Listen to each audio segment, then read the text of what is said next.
My name is Sara Fjeldvær, and you're listening to The Good Stuff and Between.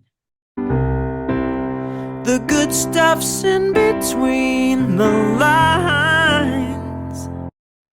Hello and welcome back to the Good Stuff in Between show with me, Sean Milne, the podcast that takes you behind the scenes of the music industry, speaking with the artists, musicians, and all those involved in making the industry happen, with the hope of inspiring others who are setting out on their own creative and professional journeys. I've been away for a few weeks, working on other projects, and luckily for me, across in Oslo and Bergen, for to see Girl in Red and Nothing Personal playing the last few days.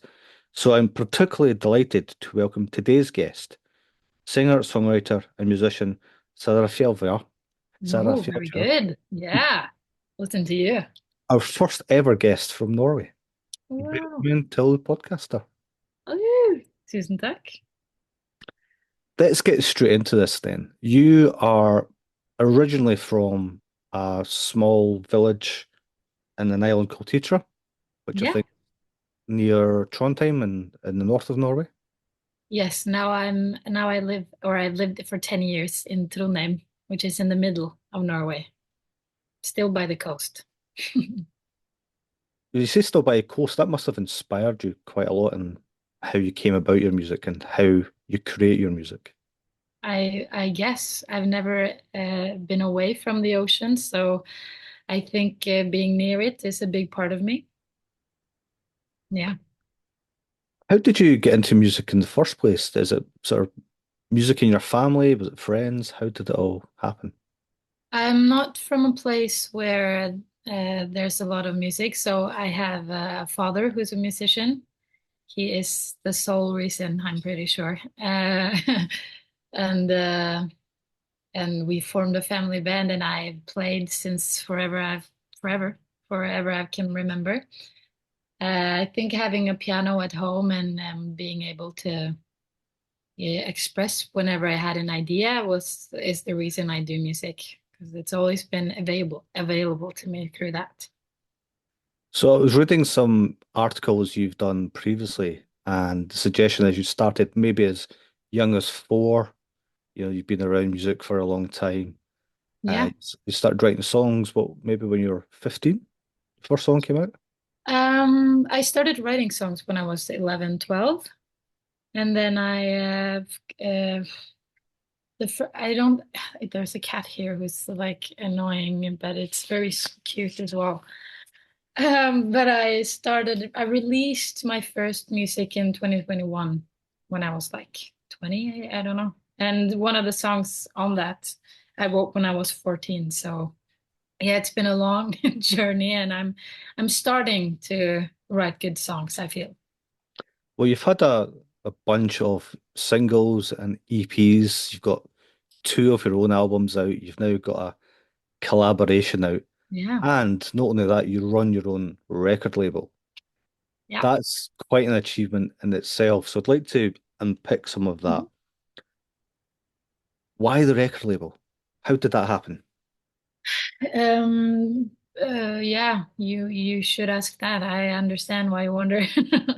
I'm not I don't know. I don't have an idea or a wish to release other people's music, or I didn't. But I don't know. I recorded an album in 2021 or something, and then I nobody wanted to release it. So when that happens, you kind of have to go your own ways. And people do that. But I had some friends. I was studying at the department in Trondheim.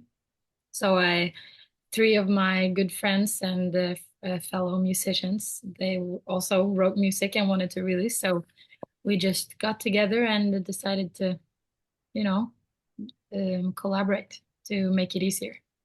So I've got the names here as being Odin, Tuva, and Benjamin. Yeah, And the record company is Forgata Records? Fjordgata Records. Yeah. Forgata Record. What's involved in setting up a record company? How do you even begin to know how to Oh, do it? yeah, it's a lot of yeah, it was a lot of things. We but I mean we were good. We didn't know anything, so we just decided to when we moved together, the four of us lived in an apartment in Fjordgata, obviously, and we just decided to find out how do you what does a record label do, and what is it that you need to release music and stuff. And so yeah, we made a this is difficult to talk about in English, of course, because it's all these company things that I barely know in Norwegian. So uh, but we made a company, and how legally that works, and then we paid some money to do it, and then we won some money, so everything worked out, and then we learned how to distribute, and we got a deal, and like I don't know, there's been a whole process, of course, about with learning over many years and stacking up. So now I know everything now. So do you also do other people's music now? Now we do, yeah. That's I said that I didn't want to do that, but that was prior because I do it now and I like it a lot. Getting to, we get emails also from outside of Norway, which is very cool, and we get to listen to music and speak with artists that are, up and coming, like I feel ourselves. So it's definitely something I never imagined I was gonna do. But now we have meetings 2 times a week, and we have a great friendship at the bottom, and then we can work together as well. So yeah. So let's rewind a little bit. You studied performance jazz, Yeah. and then you went to make your own records. You've released a whole bunch of stuff. You've performed at festivals. You're doing your own gigs. And then what seems to be a real trademark of Norway is always lots of collaborations as well. Your first album, it was named after yourself. Mhm. What was it like when that came out? And tell us a little bit about it. The first record was I don't know, I feel like it was an experiment, and it was much needed for me to just start releasing music because I've been going to the studio, different studios since I was, 15, 16, and recording and wanting to release stuff. I was just so eager to start this journey and to, just be a musician and be an artist. So I had, tons and tons of songs, and I just had to pick some of them and give them to my band and try to make something. And then I didn't really care too much or think too much. I just, I had to release it. I couldn't wait for like a manager, and I couldn't wait for this and that. I just had to put it out so I could write more music and get, bigger. So I write a lot of music. That's like my main thing. All I want to do is sit and write. So in order to do that, I have to release it. And my first album was just yeah, I just feel like I just started that journey, opened the tap and then the water started running, kind of. That almost impatience sort of drew me to the first song on the album. What Yeah, would the world be? yeah, yeah, yeah. What did you think World was going to be, and how's it comparing so far? Ooh, it's a very nice question. That's a sad opening. I wrote it in the middle of the night, I remember, when I was just sad, I guess. But I think the world is gonna be good, and it's getting, but I don't know if it's getting better, but I think it's all about mindset. And I think that's I am an optimist, although listening to my music, you maybe wouldn't know. That's what I mean also by I'm getting better at writing songs, because it's hard to really tell the truth or to really tell what you mean. But I think that's the first song, yeah, that I kind of released, or I had some singles, but that's the first song on that album, and I love that song a lot. I think it's very me, just an open question for the people. That's very how I work. I love just spitting something out and then seeing how people react to it and learning if I'm the only one who thinks like this or if there are more of us. In the media and the attention that came around the release of your first album, there seemed to be a theme that emerged of loneliness. Mm. And that's probably something lots of people can identify with. Was that inspired just by what you see, what you feel about your surroundings, and what kind of reaction did you get to that theme? What I didn't ask me again. So there was lots of reaction at the time that the album was released Hmm. with an idea that the story of the album Hmm. was about being lonely, loneliness. Yeah, yeah, yeah. And I wondered where that inspiration came from, if it was your environment, if it was sort of your life journey, how you Being arrived. lonely. I've always been lonely. Aren't we all lonely? Isn't that like the biggest depression of humanity? I don't know. But it's all, yeah, loneliness is my, I think, core inspiration because it's so, I think it's such a big word and there could be thousands of words describing what loneliness is. So I just think that's very natural for me to sing about and to write about because when I sit down at the piano or the guitar and write songs, I'm, alone. And especially at that time, when I first started making music, just always being in my own space and being lonely and then thinking about all these things about the world and love and whatever. So yeah, loneliness is always with me. I will never stop writing about that. Do you think music helps make things less lonely for people? For sure. For sure. Both, I guess. Music does everything, doesn't it? It's kind of like a what do you call it? A cooperation or something between the music and yourself, like reflecting who you are and also listening to what's happening in the music. So there are both things. You could get more lonely, you can find comfort. I think most people find comfort in music, which I think is beautiful. I do a lot. And I'm very happy when I find music that gives me comfort.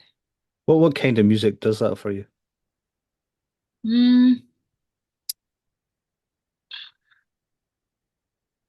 that's a great question because I don't know.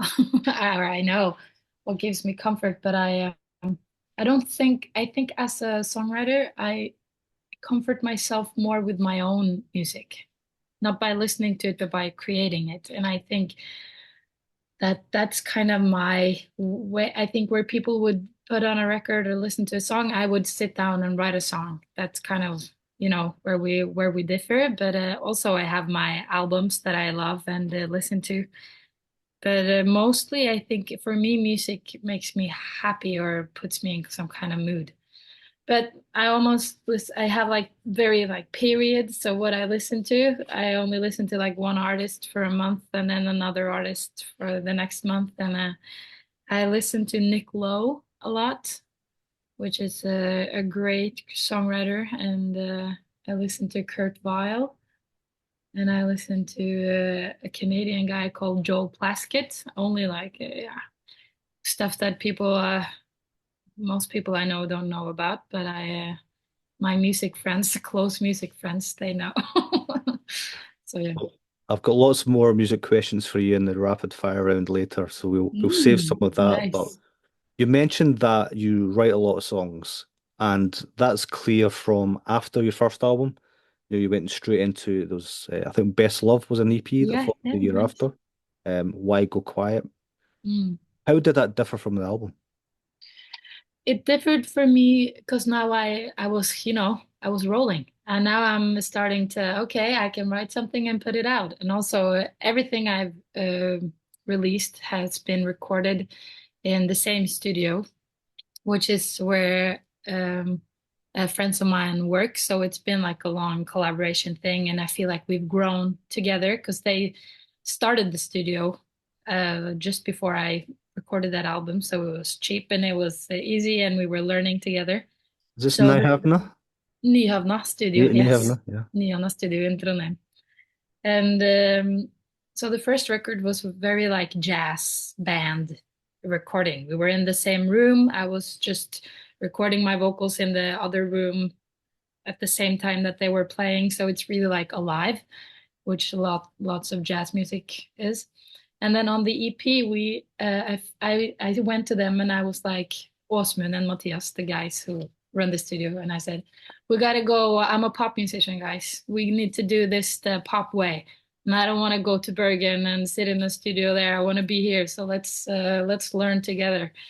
And then we did, and I remember we dragged in all kinds of keyboards, and we tried to me having playing different keyboards and an organ and just lots of things, and had a lot of fun, and really just trying to figure out how to produce this more, but it's still being alive and it's still being us. And yeah, there are many ways to record these days, of course, but we are kind of old school. I am in my heart. I like to play and I like to sing, and I don't like looking at a screen.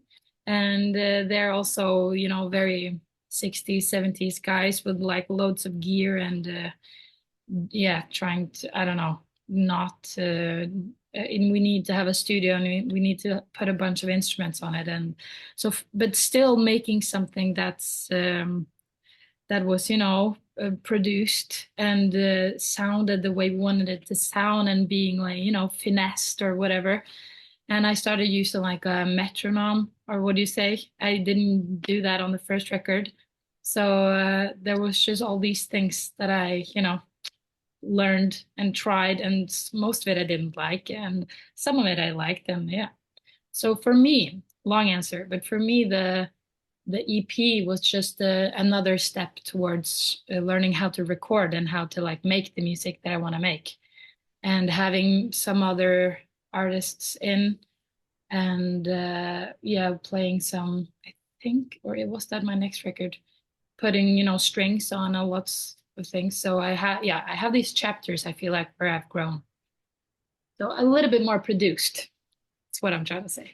And how does it work in the studio? Are you sort of in charge there and say, let's do this, let's try the other, or do Ye- folk come up with ideas? Yeah, I'm always in charge when it's my music, but I'm very open to listening to everybody, I feel. But we have an environment in that studio where you can't get down, you can't let anything bring you down, kind of. I mean, you just have to throw ideas in there, and we have to try stuff. I remember on this one song on the EP, which is called Tread Lightly, which is one of my favorite songs that I've written. It's just like a breakup song, really, really uh, chill and beautiful, in my opinion. And I wanted to have like a drum beat on that. And I thought, maybe like a drum machine, or maybe the drummer. I have a great drummer, so he should do it. And then and I sang something to him, and we tested it, and I was like, yeah, that's perfect. And then I had to leave for some reason, and so him and the guy who produced it, or was the studio technician guy, Matthias, who I've now cooperate with, blah blah blah. But they were working on that song for hours without me being there. And when I came back, they had put on so many layers of drums and just like weird things, and I just hated it.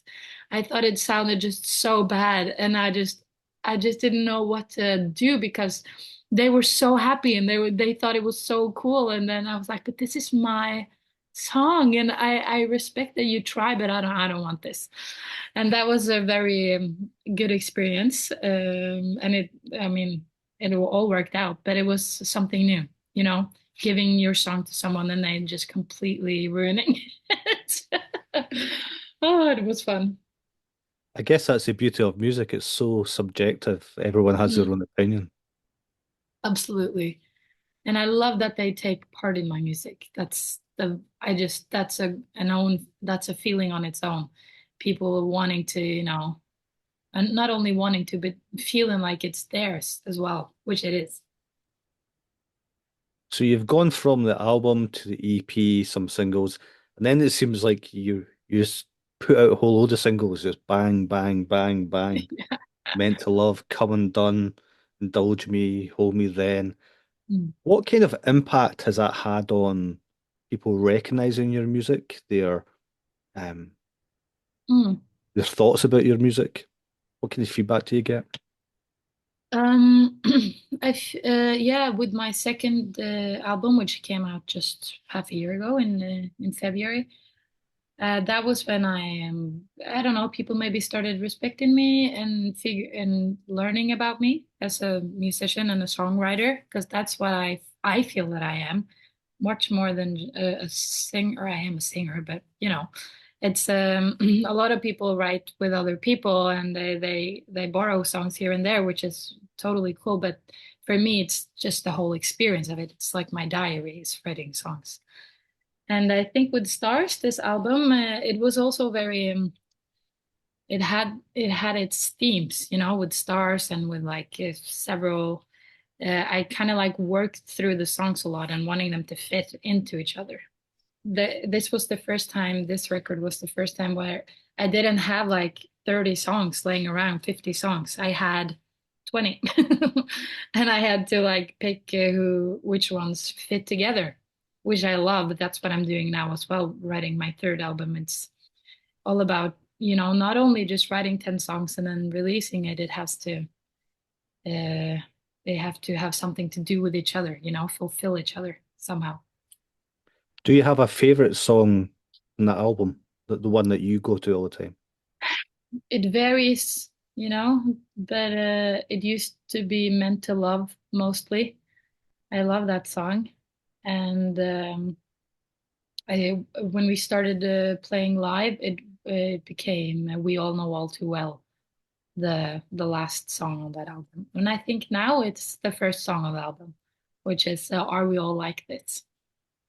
Because it's like when you learn a new craft, it takes, or in music, for example, if you study music, or if you try to learn a beat or try to learn a new chord, or I don't know, it sounds weird to learn a new chord, but uh, it takes some time before you get it into your body. I mean, it's not just about music, but any craft, I guess. When you practice something, you practice and practice and practice, and then maybe it takes half a year, and then, oh, now I understand, because now I just do it. And it's kind of the same with songs. I feel like they need to mature a little bit, and now I can look back on the album and kind of like analyze it and understand or find things that I still do. There are some melodies on my album that I kind of like still use now that I make new songs, because that's so me. And I think that's so fun to learn. So I think Ariel like this right now is teaching me a lot. Where did the name Stars come from? It came from the songs, because I had written many of the songs, and then I realized that I had used stars as a term in like three or four of them. And I was like, this is something I care about. And on the album, the word stars or whatever kind of like represent different things. It's obviously the night sky. And it's also city lights, and it's also something holy. Instead of like speaking to the gods or asking the gods, I ask the stars, kind of. So I realized that it was something that I had a hang up on, which is also fun to realize, later. That's how I work. I'm not really present in my, which I like. I don't want to be, and I'm very happy with that. Present in my or analyzing while I'm doing something. You have to wait, and I love that. And I just love looking at the stars. I come from, not the city, so I'm used to seeing the stars on the sky. And then having lived in a city now for 10 years, it sucks that I can't just go out and see the stars at night, because there are so many friggin' lights. And that bothers me a lot. And the reason why there are lights is because of, this big society that we're kind of like growing, and which makes us lonely, as we talked about earlier. So I feel it's just a big old circle. That's what Stars became when I made all those songs. Yeah, How do you feel about the album compared to your first album? I think it's way better. I think the songs are better, and but I like them both. They're just different. I think different people will like them differently, you know. I usually have with my favorite artists, I have one or two records that I like or and that I listen to, and I don't want to listen to the other ones. And they can be, I can listen to another album by Kurt Weill and be like, yeah, that's cool, but bottle it in. That's my record. That's the only one I care about. And then if I go, but I never get tired of that. So I think since I am this nerdy about albums and about other artists, I just pretend in my mind that people can have that with me too, you know, that no, I'm a Sara Fjeldvær number one, the first record, that's my thing. And somebody else can be like, no, I like the stars the best, which is just cool. Now, I could be completely wrong here, but in your lyrics, it seems to me you observe and you compare. You talk about difference between where you grew up and start making your music to where you are now in the city. Mm. It seems to me there's almost like this lyrical, not battle, but certainly push and shove of each other. Mm. Is that a deliberate part of your writing, or is it just something that I've picked up? It's a big old thing. You read it for sure. It's like an identity crisis that I'm constantly juggling, and I think a lot of people are. I don't know everywhere else in the world, but for me, 100%, and especially since I am, you know, where you grow up and where you start your life, that's your normal. You know, everybody has their normal. And it's not until you move away that you realize what's normal for other people and what you want your normal to be or whatever. And I grew up in a place that I didn't want to be. Like I never felt home there. And so moving away at 16 was like the best thing I've ever done, but also learning about the things that I liked from where I came from. You know, it's typical things that people experience, and but what I like when I write songs about it, and what I realize is that it's you can like you can transfer it to everything else. This duality in me of where I come from and where I live, and you know, city and farm life or whatever. It's also in being, do I want to be in a relationship or do I want to be single or do I want to do this or do that? So it's just a duality. And I think life is about finding balance, and balance is never, you know, still. It's always moving. So it's so interesting, this life. I think a lot of people discovered that kind of thought process as well during the pandemic that happened. Mm, That's when I first came across the digital music platform VR Live. I was yeah, watching some Norwegian artists in there, and it's also where I first came across your music because you did a stream with them as well, and yeah, I think that's About You was the one that really popped for me. It was jazz meets rock meets pop, and it yeah, was shot in a brewery, I think, in Trondheim. right. How did that happen, and how much fun was it or wasn't it? Oh, it was a lot of fun.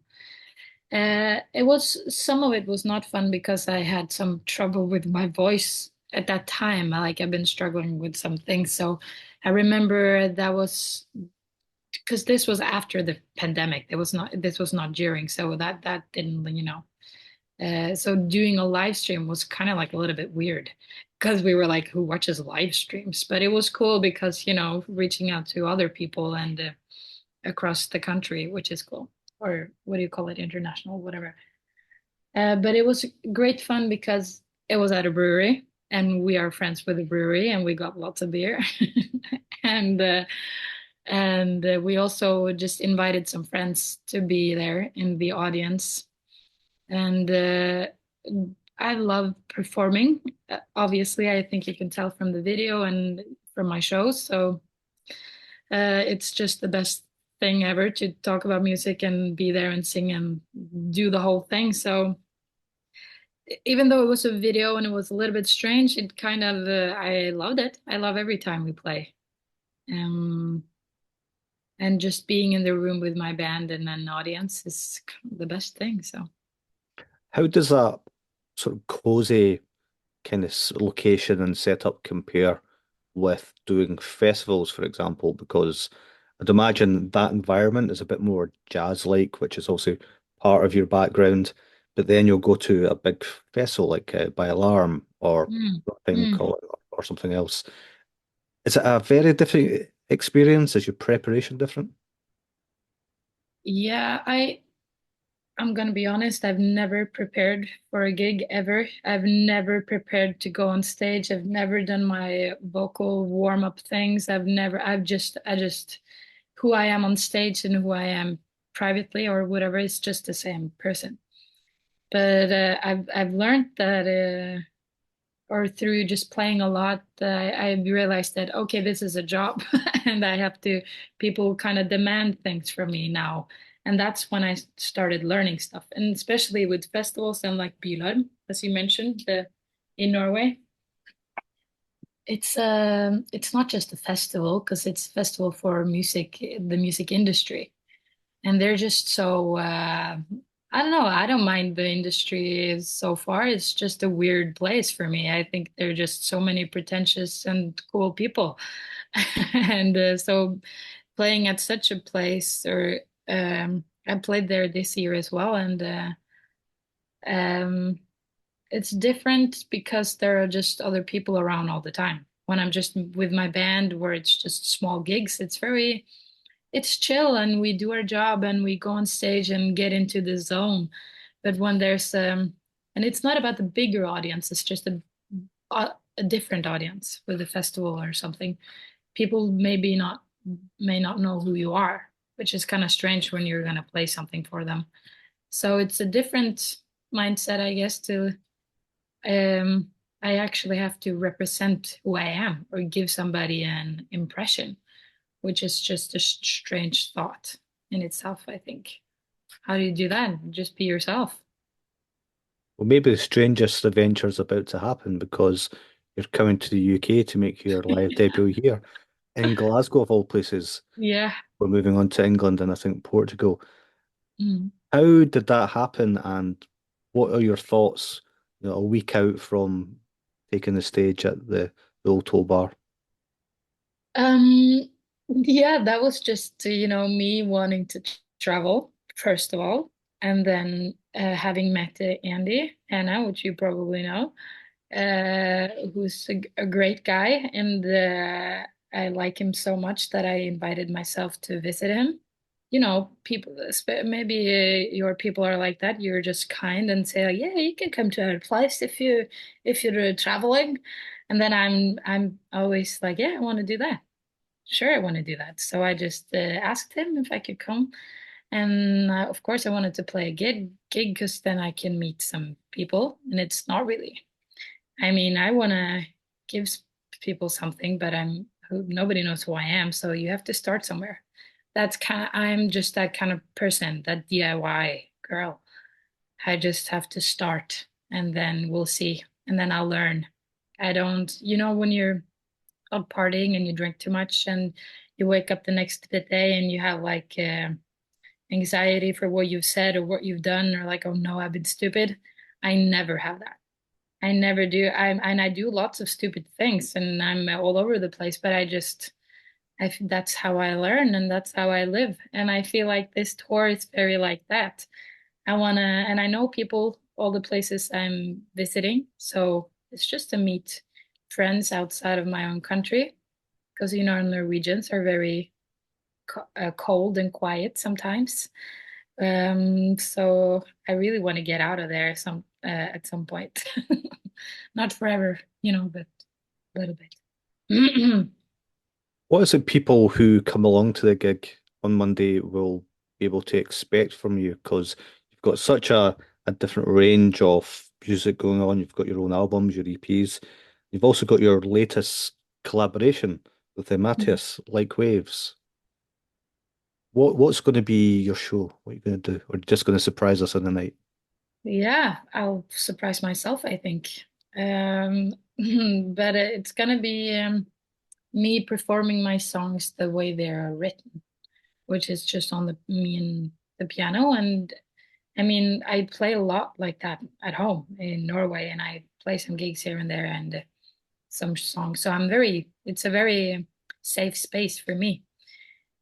So you don't, if you come to the show, you're gonna get a show. I mean, I'm gonna play my songs and it's gonna be nice. And but I've written so many songs lately, and I really want to try them out. So it's gonna be some new songs. But I'm gonna pick my favorite ones from my all the songs that I've released, and I'm gonna talk about them a lot because I think that's very interesting. I've learned a lot about my songs by being on stage and having to explain what they're about or introduce them or whatever. And I think that's very fun and interesting. And I've written some new ones now that I need some feedback on. So I hope there are some people who are interested in songwriting and in artists like myself that want to hear someone who's testing stuff. This might be an unfair question, but are you familiar with many Scottish bands and artists? No, I'm not. But I'm definitely gonna be. Can't you send me something and I'll listen to it and then I'll, get into it. We'll do that. We'll get you a playlist before you arrive. Yes. We'll listen to it on the way. Yeah, I'd love to. That'll be good. Um, Tell us a bit more about like Waves. How did that happen? Mm. Well, Matthias and I have collaborated and known each other for many, many years. And then last year we we made an album together, and we lived together and we were a couple. So, it's a whole thing. And we just wanted to make music together to try that, and it worked really well. And he's always been helping me with stuff and having great opinions about my music production wise, but also lyrics and anything. His mind is just amazing. So it was just, and he is like the best songwriter and singer that I know of. So actually being able to work with him as a, equal parts, equal people, maybe that's what I'll say. It was just a great thought. And then we made this album, and I really, really like it, and I love the process. And it was very fun to find different musicians than my band and, make something different. It's very, I want to say old. It's got a sound to it, which Yeah. while it's fresh, it's got a vintage. That's probably what it Mm. is. Was that your influence, his influence? I think that's very much him, but also he brought that side in me out, which is exactly what I wanted and what I love because we both are very all of my favorite artists he's recommended me. Like he understands what I like, and we have a very similar taste. And the 60s and 70s singer-songwriter tradition and the craft is really our like where I just love a lot of songwriters from the 60s and 70s. The Johnny Mitchell and Crosby, Stills and Nash and Bob Dylan, and I've lately discovered or always known of it, gotten into Leonard Cohen and just the classics, and learning how to, because I don't know, I feel I haven't really, I didn't grow up listening to that kind of music. It's something that I've found when I just through what hits me, what touches me, and it's just pure good songs. And Matthias is very, his mind is very like he's like a craftsman. He knows how to write songs like, as if he's building a table, and which I really really admire, and I've learned so much from. And it's really shaped me lately because I haven't been like that always. But I feel like Waves, this album, really gave me an opportunity to write like try to write good songs. Not it being all this other crazy stuff that I do on my own, which is just some creative and fun. And I don't know, but just trying to make good songs. That was our intention. I think you can tell by the intensity of the songs that there was something very special there because I never like to compare other people's music with things, but sometimes it reminds you of things. Yeah. And I'm old enough to remember a film from 2007 called Once. It was Mhm. Glenn Hansard, who's an Irish singer-songwriter, and Marketa Irglova, and it Okay. was what launched their careers, I guess. Well, it didn't launch their careers. It's part of what their careers are best known for, and it's a story that was went to a film, and it became something known as the Swell Sessions or the Mm. Swell Season, sorry, and they took that on the road. And in fact, they came back together again quite recently to redo it. And it had that same sort of vibe for me in terms of that people singing to each other, with each other, or Mm. or other people. Given that it's the third album that's out now, each of them seems to have had a different part in your timeline. Mm. You're in a farm somewhere in Norway just now writing another album. Do you think that'll be yet a further evolution in your style? Oh yeah. Always evolving. That's the that's funny. We have next to the studio, also where we rehearse at Nyhavna, there's a brewery, another brewery, and there's beer everywhere in my life, and they're called Monkey Brew, and their motto, which hangs above the door, is always evolve. And I just said that, and I thought that was funny that I said that. But for sure, always evolving is my. I mean, it should be everybody's. Typical me to say that it should be everybody's, but I'm really I love evolving. I love getting better, and I love to make better and better music. I don't think I'll ever reach my peak. I think I'll just get better. That's my goal at least.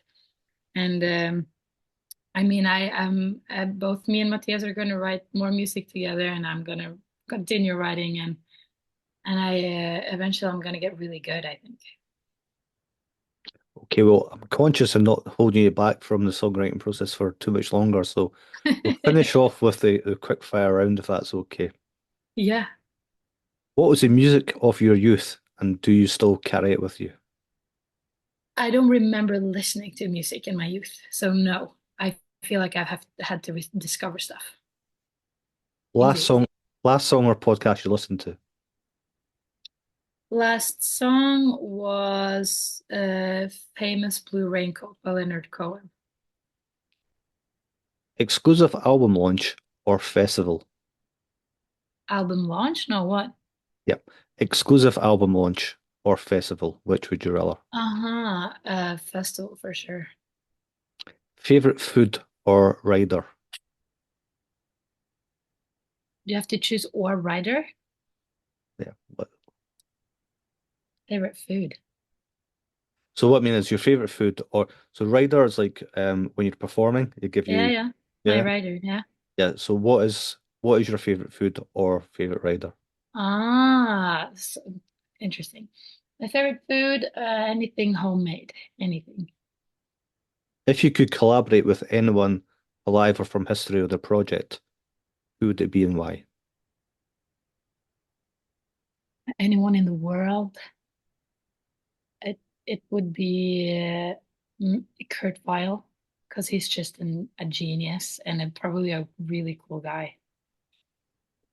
Restaurant, cinema, or lazy Sunday brunch?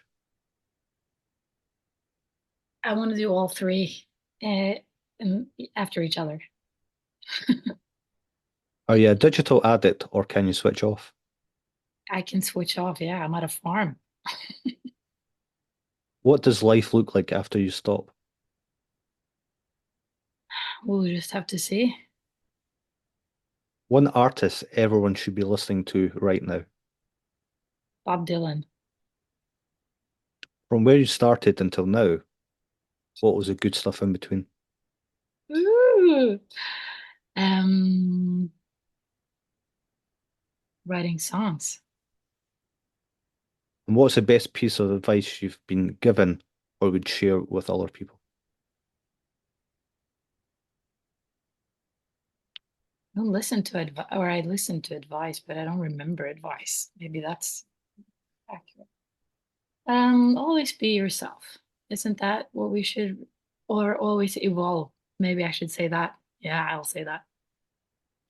Well, Sarah, we look forward to fuller evolution and to your time Yes. right here in Glasgow.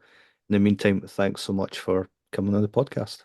Thank you so much. It's been a pleasure, and I'm really looking forward to coming over. The good stuff's in between the lines.